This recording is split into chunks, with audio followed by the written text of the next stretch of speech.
Hi friends, welcome to காயக்ஷூஸ் channel. இன்றைக்கி நம்ம என்ன பார்க்க போகிறோம்னா சோயா சங்க்ஸ் சாலட் எப்படி செய்யுதுன்னு பார்க்கலாம் வாங்க.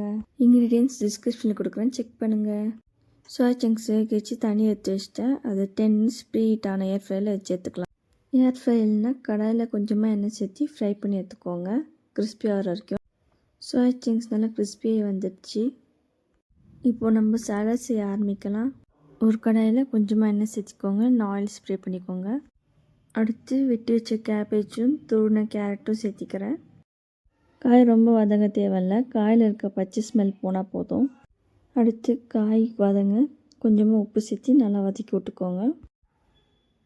காய் நல்லா வதங்கிச்சு. அடுத்து நம்ம ஃப்ரை பண்ணி வச்சுருந்த சோயா சங்க்ஸ் சேர்த்திக்கலாம்.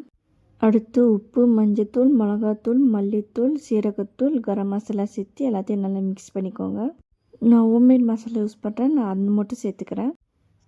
அடுத்து தயிர் சேர்த்து நல்லா மிக்ஸ் பண்ணிக்கலாம். அடுத்து வேக வச்ச கார்ன் சேர்த்துக்கிறேன். அடுத்து சாட் மசாலா சேர்த்துக்கிறேன், இது வேணுன்னா சேர்த்துக்கலாம், ஆப்ஷனல் தான். கடைசியாக பெப்பர் சேர்த்து எல்லாத்தையும் மிக்ஸ் பண்ணி எடுத்தா சோயா சங்க்ஸ் சாலட் ரெடி. கடைசியாக சாலட்க்கு ஆனியனும் குக்கும்பரும் வேணால் சேர்த்துக்கலாம். Soya chunks salad ready. நீங்களும் ட்ரை பண்ணிட்டு எப்படி இருக்குன்னு சொல்லுங்கள்.